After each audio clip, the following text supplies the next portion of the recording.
ನಮಸ್ಕಾರ ಸ್ನೇಹಿತರೆ, ಗಾಯತ್ರಿ ಕಿಚನ್ಗೆ ನಿಮ್ಗೆಲ್ಲ ಸ್ವಾಗತ. ನಾನಿವಾಗ ಈ ಅಪ್ಪೆ ಹಣ್ಣೆಲ್ಲ ಕ್ಲೀನ್ ಆಗಿ ತೊಳ್ಕೊಂಡಿದ್ದೀನಿ. ಇದು ತುಂಬಾ ಹುಳಿ ಇರುವಂತ ಅಪ್ಪೆ ಹಣ್ಣು. ಇದನ್ನ ಕ್ಲೀನ್ ಆಗಿ ಒರೆಸ್ಕೊಳ್ತೀನಿ. ಇವಾಗ ಇದೆಲ್ಲ ಒರೆಸ್ಬಿಟ್ಟು ನನಗಿದನ್ನ ಉಗಿಯಲ್ಲಿ ಬೇಯಿಸ್ಕೊಳ್ತೀನಿ. ಇವಾಗ ಮಾವಿನಕಾಯಿ ಸೀಸನ್ ಅಲ್ವಾ, ಈ ಟೈಮಲ್ಲಿ ಇದನ್ನ ಮಾಡಿಟ್ಕೊಂಡ್ರೆ ಮಾವಿನಕಾಯಿ ಸಿಗದಿರೋ ಟೈಮಲ್ಲೂ ಕೂಡ ನಮಗೆ ಇದನ್ನ ತಿನ್ನೋದಕ್ಕಾಗತ್ತೆ. ಇವತ್ತು ಇದನ್ನ ಹೇಗೆ ಮಾಡ್ತಿದ್ದೀನಿ ಅನ್ನೋದನ್ನು ನಿಮಗೆ ತೋರಿಸ್ತೀನಿ. ಅದಕ್ಕಿಂತ ಮುಂಚೆ ಯಾರು ಈ ಚಾನಲನ್ನು ಹೊಸದಾಗಿ ನೋಡ್ತಿದ್ದೀರೋ ಅವರು ಸಬ್ಸ್ಕ್ರೈಬ್ ಮಾಡಿ, ಪಕ್ಕದಲ್ಲಿರುವಂಥ ಬೆಲ್ಲೈಕಾನನ್ನು ಪ್ರೆಸ್ ಮಾಡಿ. ನಾನು ಮುಂದೆ ಹಾಕುವಂಥ ಎಲ್ಲ ವಿಡಿಯೋ ನೋಟಿಫಿಕೇಷನ್ ನಿಮಗೆ ಸಿಗುತ್ತೆ. ಇದನ್ನ ಮಾಡಿಟ್ಕೊಂಡ್ರೆ ಆರಾಮಾಗಿ ನಾವು 1 ವರ್ಷಗಳ ಕಾಲ ಇಟ್ಕೊಂಡು ಇದನ್ನ ತಿನ್ಬೋದು. ನೋಡಿ, ಇದು ಎಷ್ಟು ಹಣ್ಣಿದೆ, ಆದರೆ ತಿನ್ನೋಕ್ಕಾಗಲ್ಲ. ತುಂಬ ಹುಳಿ ಇರೋದ್ರಿಂದ ತಿನ್ನೋಕ್ಕಾಗಲ್ಲ. ಪರಿಮಳ ತುಂಬ ಚೆನ್ನಾಗಿದೆ. ಕುಕ್ಕರಲ್ಲಿ ಕೆಳಭಾಗದಲ್ಲಿ ನೀರು ಹಾಕ್ಕೊಂಡಿದ್ದೀನಿ. ಈಗ ಇದನ್ನ ಕುಕ್ಕರ್ ಒಳಗಡೆ ಇಟ್ಕೊಳ್ತೀನಿ.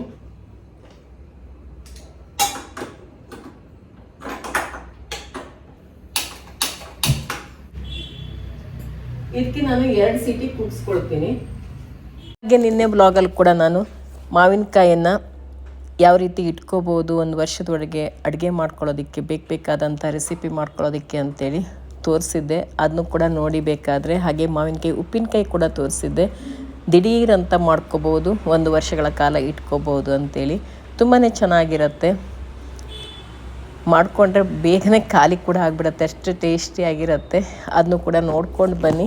ಇವಾಗ ಮಾವಿನಕಾಯಿ ಎಲ್ಲ ಕುಕ್ಕರ್ ಒಳಗಡೆ ಹಾಕ್ಕೊಂಡಿದ್ದಾಯಿತು. ಕುಕ್ಕರ್ ಕೆಳಭಾಗದಲ್ಲಿ ನೀರು ಹಾಕ್ಕೊಂಡ್ಬಿಟ್ಟು ಒಂದು ಪಾತ್ರೆಯಲ್ಲಿ ಈ ಅಪ್ಪೆ ಮಾವಿನ ಹಣ್ಣನ್ನು ಹಾಕ್ಕೊಂಡಿದ್ದೀನಿ. ಇವಾಗ ಇದನ್ನು ಉಗಿ ಮೇಲೇ ಬೇಯಿಸ್ಕೋಣ. ಇದಕ್ಕೇನು ನೀರು ಹಾಕೋದಿಲ್ಲ ಮಾವಿನಕಾಯಿಗೆ, ಇದು ಉಗಿಯಲ್ಲೇ ಬೇಯಬೇಕು. ಇವಾಗ ಕುಕ್ಕರ್ ಲಿಡ್ ಕ್ಲೋಸ್ ಮಾಡ್ಕೊಳ್ಳೋಣ. ಹಾಗೆ 2 ಸೀಟಿ ಕೂಗಿಸ್ಕೊಳ್ಳೋಣ.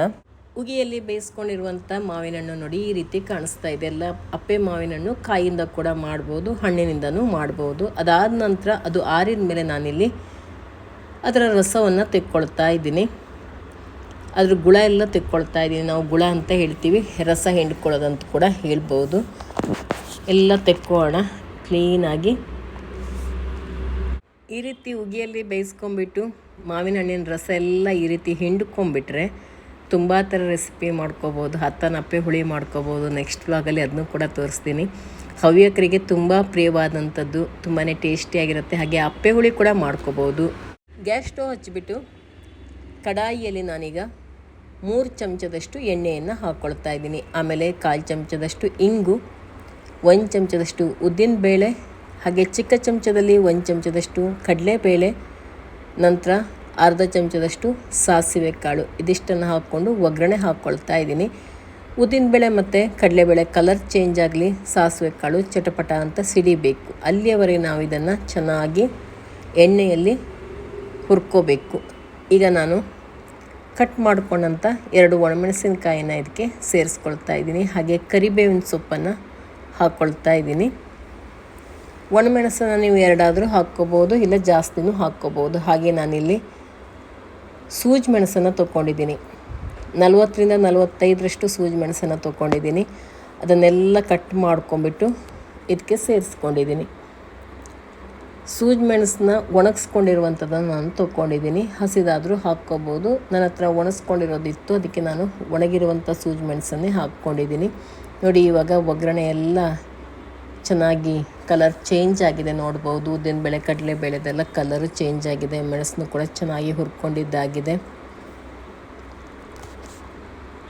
ನೀವು ಸೂಜಿ ಮೆಣಸಿನ ಬದಲು ಹಸಿ ಮೆಣಸನ್ನು ಹಾಕ್ಕೋಬೋದು, ಇಲ್ಲ ಒಣಮೆಣಸು, ಮೆಣಸಿನಿಟ್ಟು ಏನಾದರೂ ಹಾಕ್ಕೋಬೋದು. ಇವಾಗ ಇದಕ್ಕೆ ನಾವು ತೆಗೆದಿಟ್ಕೊಳ್ಳುವಂಥ ಉಗಿ ಮೇಲೆ ಬೇಯಿಸ್ಕೊಂಡ ಮಾವಿನ ಹಣ್ಣಿನ ಗುಳವನ್ನು ಹಾಕ್ಕೊಳ್ಳೋಣ.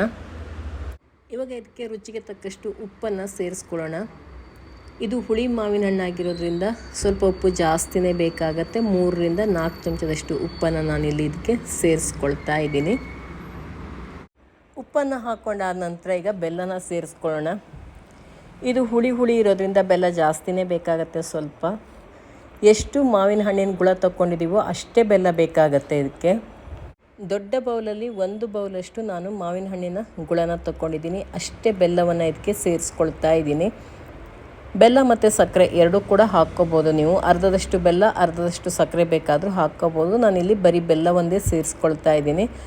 ಆನಂತರ ಇದನ್ನು ಚೆನ್ನಾಗಿ ಕುದಿಸ್ಕೋಬೇಕು. ಆವಾಗ ಸ್ವಲ್ಪ ಈ ರೀತಿ ಕೈ ಆಡ್ತಾ ಇರಬೇಕು. ನೋಡಿ ಎಷ್ಟು ಚೆನ್ನಾಗಿ ಕಲರ್ ಬಂದಿದೆ ಅಂಥೇಳಿ. ಈ ರೀತಿ ಇಟ್ಕೊಂಡ್ಬಿಟ್ರಿ ಅಂತಂದರೆ ಎಲ್ಲಾದರೂ ಆಚೆ ಎಲ್ಲ ಹೋದ್ವಿ ನಾವು, ಸಡನ್ನಾಗಿ ಮನೆಗೆ ಬಂದಮೇಲೆ ಏನಪ್ಪ ಅಡುಗೆ ಮಾಡೋದು ಅಂತ ಯೋಚನೆ ಮಾಡ್ತಾಯಿದ್ರೆ ಅನ್ನ ಒಂದು ಮಾಡ್ಕೊಂಡ್ರೆ ಆಯಿತು. ಅನ್ನದ ಜೊತೆಗೆ ತುಂಬಾ ಚೆನ್ನಾಗಿರುತ್ತೆ ಇದು. ಒಳ್ಳೆ ಖಾರ ಹುಳಿ ಸಿಹಿ ಎಲ್ಲ ಮಿಕ್ಸ್ ಆಗಿರುತ್ತಲ್ಲ, ರುಚಿ ತುಂಬ ಅದ್ಭುತವಾಗಿರುತ್ತೆ ನಿಜವಾಗ್ಲೂ. ಖಾರಕ್ಕೆ ತಕ್ಕಾಗೇ ನಾವು ಹುಳಿನೂ ಇಡಬೇಕು, ಸಿಹಿನೂ ಇರಬೇಕು. ಆವಾಗಲೇ ಇದರ ರುಚಿ ತುಂಬ ಚೆನ್ನಾಗಿರುವಂಥದ್ದು. ಇವಾಗ ಉಪ್ಪು ಮತ್ತು ಸಿಹಿ ಎಲ್ಲ ಸರಿಯಾಗಿ ಆಗಿದೆಯಾ ಅಂತ ಈ ಟೈಮಲ್ಲಿ ಒಂದ್ಸರಿ ನೋಡ್ಕೊಂಬಿಡಿ. ಖಾರ ಎಲ್ಲ ಸರಿಯಾಗಿ ಆಗಿದೆಯಾ ಅಂತೇಳಿ. ಏನಾದರೂ ಕಡಿಮೆ ಇದೆ ಅಂದರೆ ಈಗ ಹಾಕ್ಕೋಬೋದು. ಬೇಕಂದರೆ ಹಸಿಮೆಣಸಿನ್ಕಾಯಿ ಬೇಕಾದರೂ ಸೀಳು ಹಾಕ್ಕೋಬೋದು ಖಾರ ಕಡಿಮೆ ಆಗಿದೆ ಅಂತಂದರೆ. ಇಲ್ಲ ಸೂಜಿ ಮೆಣಸನ್ನೇ ಜಜ್ಜಿ ಕೂಡ ಹಾಕ್ಕೋಬೋದು. ನಾನು ಹಾಕಿದ್ದು ಖಾರ ಎಲ್ಲ ಸರಿ ಇದೆ. ಬೇಕಾದರೆ ನೀವು ಇದಕ್ಕೆ ಅಚ್ಚ ಖಾರದ ಪುಡಿ ಕೂಡ ಸೇರಿಸ್ಕೋಬೋದು ಈ ಟೈಮಲ್ಲಿ. ಇನ್ನು ಇದು ಪಾಕ ಬರಬೇಕು, ಚೆನ್ನಾಗಿ ಕುದಿದು ಪಾಕ ಬರಬೇಕು. ಆ ರೀತಿ ಮಾಡಿಟ್ಕೊಂಡ್ರೆ 1 ವರ್ಷಗಳ ಕಾಲ ನಾವು ಇಟ್ಕೊಂಡು ತಿನ್ಬೋದು. ಇದನ್ನ ಏನೂ ಆಗಲ್ಲ.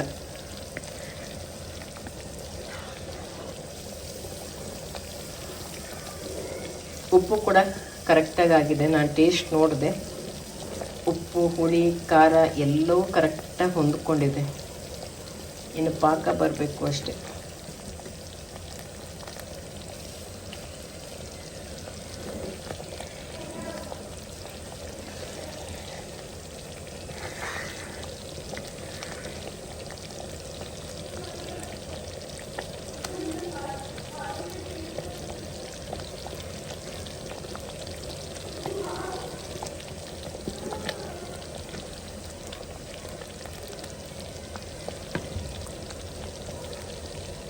ಇವಾಗ ನೋಡಿ ಇದು ರೆಡಿ ಆಯಿತು. ನೋಡ್ರಿ ಕಾಣಿಸುತ್ತೆ ನಿಮಗೆ. ನೋಡಿ ಈ ಥರ ಬರುತ್ತೆ. ಈ ರೀತಿ ಬರ್ತಾ ಇದೆ ಅಂದರೆ ಇದು ರೆಡಿ ಆಗಿದೆ ಅಂತೇಳಿ. ನಾನು ಇಲ್ಲೆಲ್ಲ ಕಡೆ ನೋಡ್ಬೋದು ನೀವು ಯಾವ ಥರ ಆಗಿದೆ ಹಿಂಗೆ. ನಾಳೆ ಇದು ಗಟ್ಟಿ ಆಗುತ್ತೆ ಇನ್ನೂ. ಈಗ ಒಳ್ಳೆ ಪಾಕ ಬಂದಿದೆ. ಇದು ತಳ ಕೂಡ ನೋಡಿ ಎಲ್ಲ ಬಿಟ್ಕೊಂಡು ಬರುತ್ತೆ, ಎಲ್ಲೂ ಹಿಡ್ಕೊಳ್ಳಲ್ಲ. ಮೇಲ್ಭಾಗ ನೋಡಿ, ನೋಡಿದ ತಕ್ಷಣ ಗೊತ್ತಾಗುತ್ತೆ ಈ ರೀತಿಯಾಗಿ ಬಂದಿದೆ ಅಂದರೆ ಕರೆಕ್ಟಾಗಿ ಹದ ಬಂದಿದೆ ಅಂತ. ಒಂದು ಮಾವಿನ ಹಣ್ಣಿನ ರಸಕ್ಕೆ ನಾನು 1.5 ಬೆಲ್ಲ ಹಾಕ್ಕೊಂಡಿದ್ದೀನಿ. ಯಾಕೆಂದರೆ ತುಂಬ ಹುಳಿ ಇರೋದ್ರಿಂದ ಅಷ್ಟು ಬೆಲ್ಲ ಬೇಕು. ಖಾರ ಕೂಡ ಹಾಕಿರೋದ್ರಿಂದ, ಖಾರ ಮತ್ತು ಉಪ್ಪು ಎಲ್ಲ ಹಾಕ್ಕೊಂಡಿರ್ತೀವಲ್ಲ, ಅದಕ್ಕೆ 1.5 ಸಾಕು.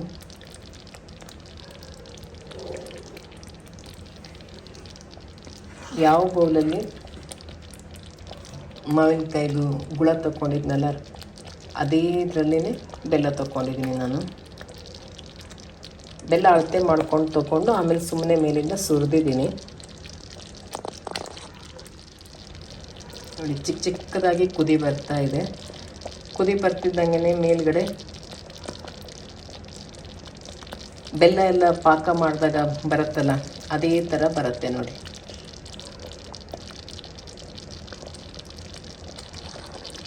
ಈಗ ಇದು ರೆಡಿ ಆಯಿತು. ಉರಿ ತೆಕ್ಕೊಂಬಿಡೋಣ. ಇದು ಆರಲಿ, ಆರೋವರೆಗೆ ಹಾಗೆ ಇಟ್ಕೊಳ್ಳೋಣ. ಆರಿದ ಮೇಲೆ ನಾವು ಇದನ್ನ ಗಾಜಿನ ಬಾಟ್ಲಲ್ಲಿ ಹಾಕಿಟ್ಕೊಂಡ್ಬಿಟ್ರೆ ತುಂಬ ಚೆನ್ನಾಗಿರುತ್ತೆ.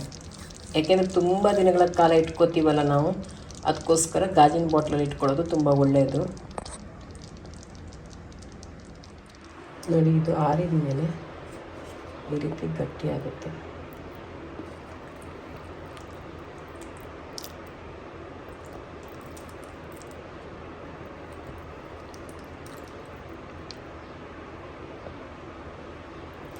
ಪರಿಮಳ ಅಂತೂ ಗಮ್ ಅಂತ ಇದೆ.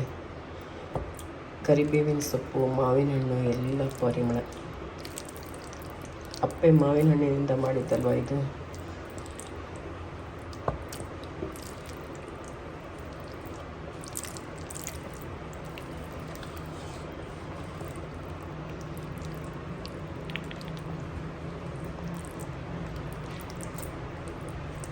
ಇದರ ಕಲರ್ ನೋಡಿ ಎಷ್ಟು ಚೆನ್ನಾಗಿ ಬಂದಿದೆ. ನೋಡಿದರೆ ಮಾವಿನ ಹಣ್ಣಿನ ಹಲ್ವಾ ಅಂತ ಹೇಳ್ಬೋದು, ಇಲ್ಲ ಮಾವಿನ ಹಣ್ಣಿನ ಜಾಮ್ ಅಂತ ಕೂಡ ಹೇಳ್ಬೋದು. ಆ ಥರ ಕಾಣಿಸ್ತಾ ಇದೆ ಅಲ್ವಾ. ಇದನ್ನ ಬ್ರೆಡ್ಡಿಗೆ ಕೂಡ ಹಚ್ಕೊಂಡು ತಿನ್ಬೋದು, ಜಾಮ್ ಥರ. ಅದು ಕೂಡ ತುಂಬ ಚೆನ್ನಾಗಿರುತ್ತೆ. ಬ್ರೆಡ್ ರೋಸ್ಟ್ ಮಾಡ್ಕೊಂಬಿಟ್ಟು ಜಾಮ್ ಥರ ಹಚ್ಕೊಂಡು ತಿನ್ನೋದಕ್ಕೆ. ಹಾಗೆಯೇ ಚಪಾತಿ ಜೊತೆಗೂ ಹಚ್ಕೊಂಡು ತಿನ್ಬೋದು, ಅದು ಕೂಡ ತುಂಬಾ ಚೆನ್ನಾಗಿರುತ್ತೆ.